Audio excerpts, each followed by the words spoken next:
The nation of Mexico is one of the most vibrant and culturally recognizable on the planet today, boasting an enviable mix of natural beauty, art, cuisine, and a warm, welcoming people, which perhaps unsurprisingly result in it consistently ranking amongst the top 10 most visited countries by tourists each year.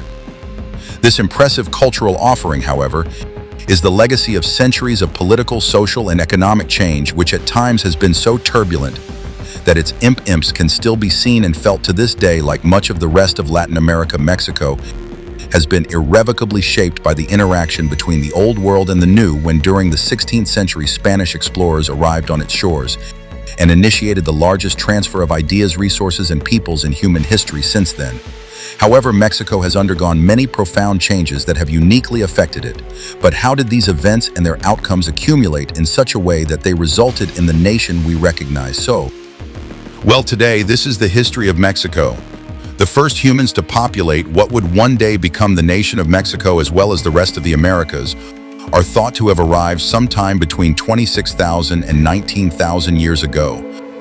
By crossing the Beringia land bridge that once connected North America to Asia, these people rapidly spread southward in the years that followed before global sea levels rose at the end of the last ice age, permanently cutting off the Americas from Asia around 11,000 years ago. Nevertheless, the early humans who settled in the region, historically referred to as Mesoamerica, began to flourish due to the area's abundant natural resources. These allowed for the first permanent civilizations to take hold around 2000 BC, which saw the establishment of intensive farming and rye works. The earliest known ancient Mesoamerican civilization was that of the Alch, who occupied the tropical lands of the modern-day Mexican states of Veracruz and Tabasco. Their society, famous for its colossal stone heads, reached its zenith between 1200 and 400 BC, and is considered the foundation upon which all later civilizations in Mesoamerica developed. The decline of the Alps by 300 BC left a power vacuum which was filled by the rise of Teotihuacan, the first true metropolis of Mesoamerica, located in what is now the Valley of Mexico. By the middle of the first millennium AD, the city was home to around 125,000 people and featured monumental stone pyramids such as the Pyramid of the Moon and the Pyramid of the Sun, which would become archetypal architectural forms in the region for centuries to come. A contemporary of the great Teotihuacan civilization was the Maya, who occupied much of what is now southeastern Mexico, particularly the Yucatan Peninsula, as well as parts of Biz and Guatemala. The Maya similarly built monumental stone pyramids that served as temples, and they developed a sophisticated writing system that allowed for innovations in mathematics, astronomy, and even the creation of calendars. However, as time passed, Mayan society began to fragment, with cities like Teotihuacan becoming increasingly powerful and competing for dominance in the region. By the 9th century, this competition had led to political collapse, civil war, and the abandonment of many great cities. The city of Teotihuacan to the north had also fallen victim to this wider societal collapse.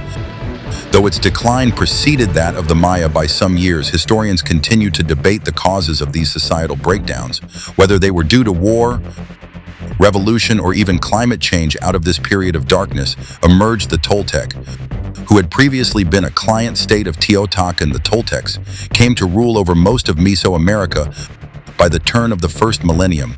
However, it was their cultural and intellectual successes, the Aztecs, who would leave the most recognizable and ultimately final imprint of native Mesoamerican civilization on the region. The Aztecs were an alliance of three city-states entered around the Valley of Mexico: Texcoco-Capan, and their own city of Tenochtitlan, which was founded in 1325 and built on a lake accessible only by the huge man-made causeways that connected it to the shore, home to some 200,000 people. The city was an elaborate construction of stone buildings centered around a great pyramid, which formed the religious epicenter of the settlement and was the site of countless human sacrifices. Tenochtitlan served as the capital of the ever-expanding Aztec Empire, which ruled over much of central Mexico and an estimated population of 4 to 7 million. Although the empire was expanded through military conquest, it was primarily economic in nature, extracting vast wealth from the people it had conquered, making it enormously rich And the envy of many nothing, however, could prepare the Aztecs or the other peoples of Mesoamerica for what was about to unfold in the year 1519, for two entirely different worlds, old and new, were about to collide. The discovery of the Americas by Christopher Columbus at the end of the 15th century opened the doors for European exploration and exploitation of the continent. The Spanish were the first to capitalize on the opportunities that had presented themselves in the New World. And by the first decades of the 16th century, they had claimed and colonized much of the Caribbean and made inroads into parts of the South American mainland. News eventually reached the Spanish that advanced civilizations existed to the west in Mesoamerica. And so in February 1519, the conquistador Hernán Cortés launched a military expedition to the region, aiming to bring this part of the Americas under Spanish rule. Cortés' 500 men landed on the Caribbean coast and laid the foundations of Vilar de la Cruz on the 18th of May, the first Spanish town to be established in Mexico. One problem that the Spanish did not have to face when they arrived in the New World, however, was the inability to access their favorite websites or streaming service. DNS went in a different country, but even if the internet had existed back then, they needn't have worried thanks to NordVPN. The sponsor of this video, NordVPN, is one of the best all-encompassing online solutions for those wanting to access their favorite websites and streaming services, no matter where they are in the world. With just the flick of a button, you can connect to a server in your home country and bypass any regional restrictions, which may be preventing you from watching your favorite content. Take advantage of NordVPN's unrivaled connectivity by signing up using the link norddvpn.com. This is history, and join the fastest VPN service in the world, allowing you to watch all your favorite content just as if you were right at home. NordVPN also offers the added benefits of built-in privacy and threat protection, which is vital if you are on the go and having to connect to unreliable public Wi-Fi. With NordVPN, your online activity is encrypted and masked, ensuring that your personal info, information, and data are never exposed to malicious cybersecurity threats. You can sign up using the link nordvpn.com. SLIS is history to get 4 months extra on a 2-year plan. And if you decide it's not for you, you can cancel and receive a refund with Nord's 30-day money-back guarantee. Cortés then received word of the enormous riches possessed by the Aztec Empire from many local native tribes who were forced to pay tribute to Tenochtitlan in the hope of ridding themselves of their oppressive Aztec overlords. Many native tribes, such as the Tala, offered to join Cortés' expedition and march on the Aztec capital. The events that unfolded between 1519 and 1521 culminated in Cortés' small band of Spaniards, along with their countless native allies, conquering the city of Tenochtitlan, overthrowing and killing the last Aztec emperor Moctezuma II in the process. The ruined Aztec capital was renamed and rebuilt as Mexico City, which would serve as the capital of the territory of New Spain. Efforts to develop that region according to European ideals soon followed, with Spanish missionaries brought in to convert the natives to Christianity and a forced labor system known as the encomienda introduced to construct many of the new towns and farms. Although the Spanish had conquered most of central Mexico by the mid-16th century, much of Mesoamerica remained under native control. The southern region continued to be ruled by the Maya, but the conquest of the Yucatan proved to be a much longer and more protracted affair than that against the Aztec Empire. The fractured state of Mayan politics made it difficult to dominate, and the inhospitable dense jungles slowed Spanish advances to a crawl. It took many decades to establish authority over the area, although the introduction of European diseases such as smallpox did far greater damage to the native populations than the sword. It is estimated that millions died within just a few months of the first contact between the Spanish and the natives of Mesoamerica. They had practically no natural immunity to the highly contagious diseases. Meanwhile, in the north, many of the semi-nomadic tribes began to put up stiff resistance to the encroaching Spanish, who were attempting to gain access to the region's rich silver deposits. The Chichimeca War in the second half of the 16th century eventually culminated in a peace treaty and allowed for the establishment of silver mines, such as those at Zacatecas and Guajuasil. Silver quickly became the backbone of the economy of New Spain, as well as of the wider Spanish Empire. A similar silver mines were also established in Peru. The enormous quantities of riches being extracted from the New World made Spain wealthier beyond its wildest dreams and served as a pull factor for more Spaniards to cross the Atlantic and seek their fortune in the Americas. Many arrived in the colonies and established cash crop plantations, such as tobacco and sugar, which were able to take advantage of the encomienda system by using the nati possess as forced labor, as many of the natives had already perished from disease. Some began to import slaves from West Africa to supplement their labor, thereby laying the foundations for the transatlantic slave trade.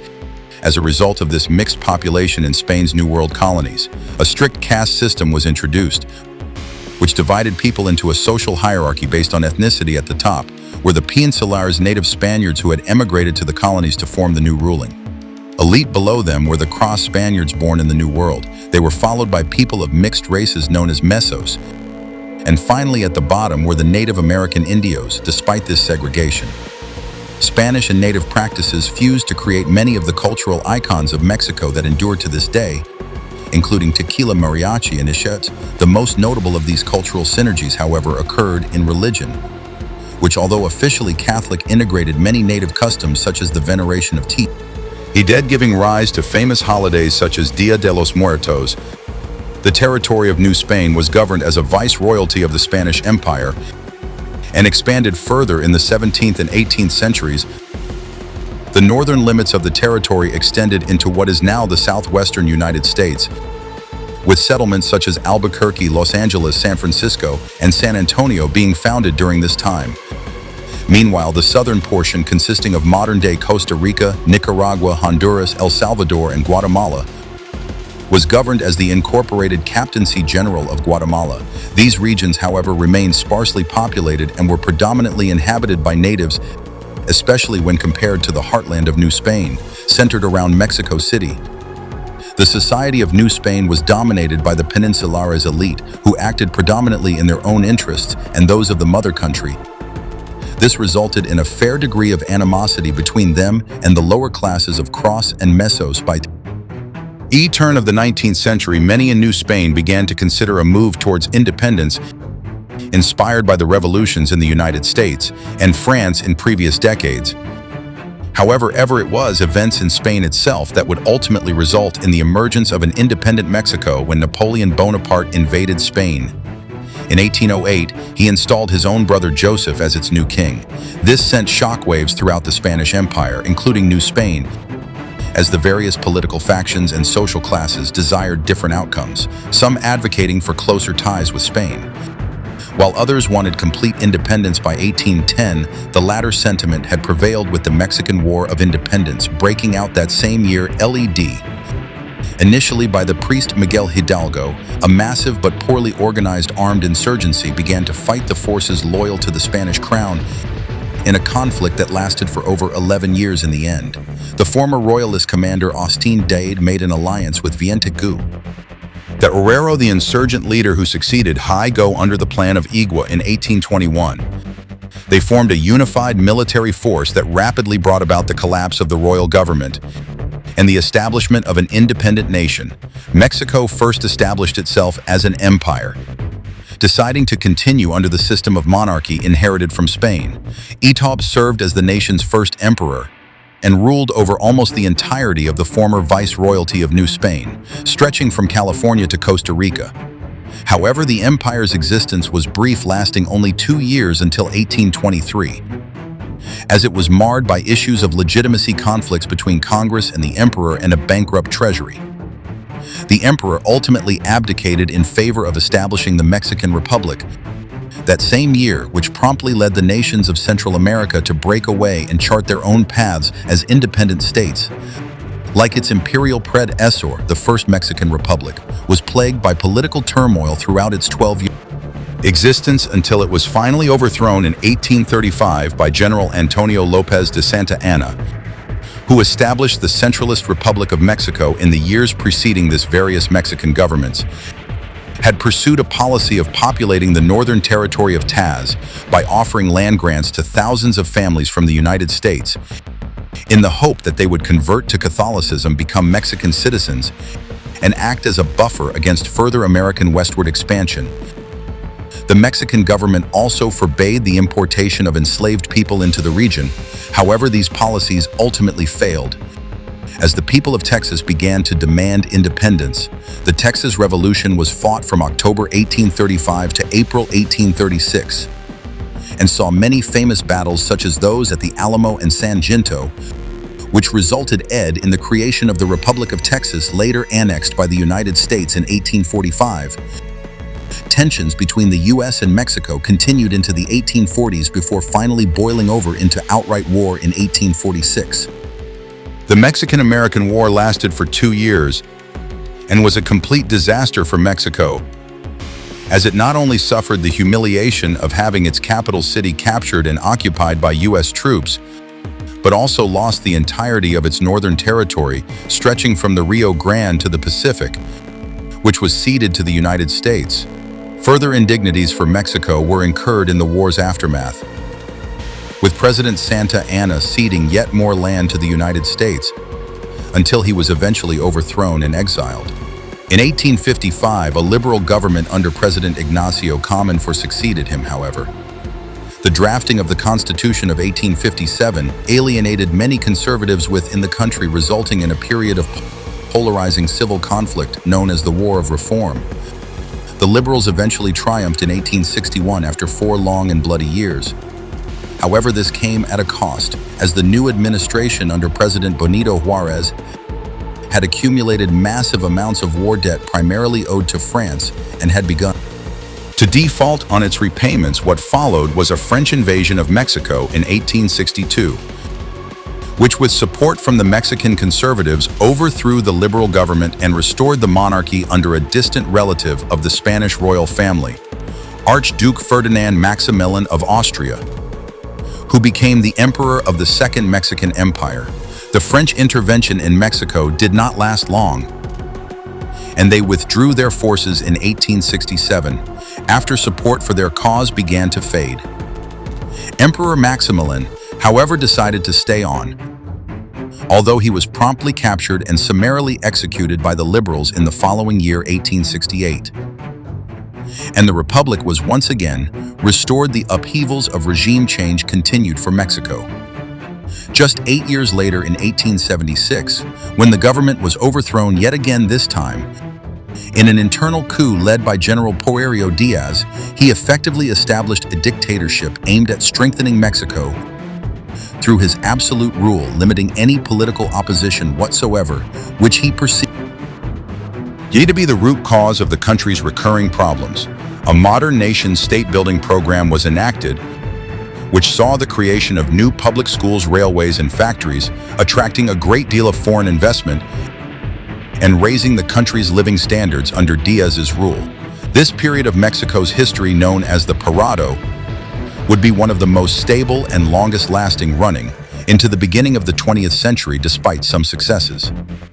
Diaz declared that he would step down as president in 1910, but when he reneged on this promise and ran for office again, an era of revolution began to take hold in the country.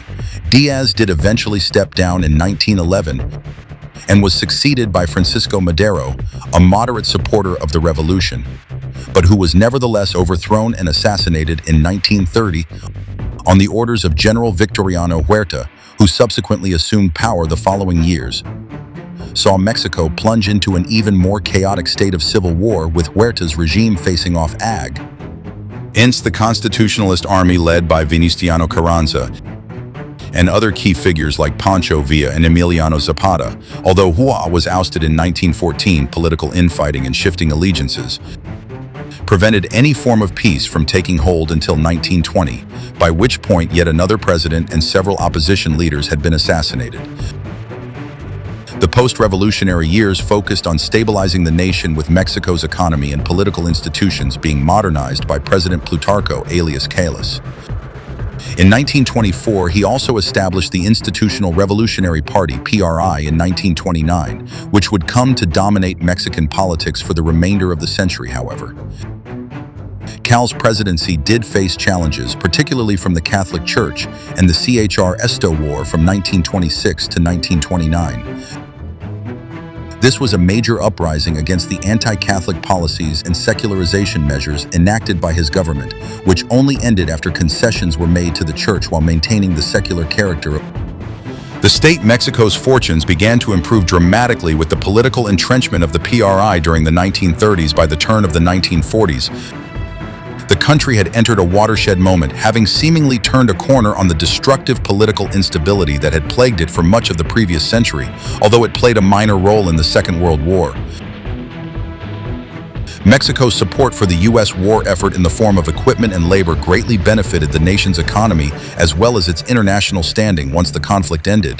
The post-war years bore witness to the Mexican miracle, with the economy booming from large industrialization projects, resulting in prosperity for its citizens. By the 1970s, the boom times had given way to increasing economic instability, with several banks being nationalized and the Mexican peso being devalued. Furthermore, support for the PRI began to wane in the face of worsening governmental responses to deteriorating socioeconomic conditions, which were laid bare in the aftermath of the disastrous 1985 Mexico City earthquake.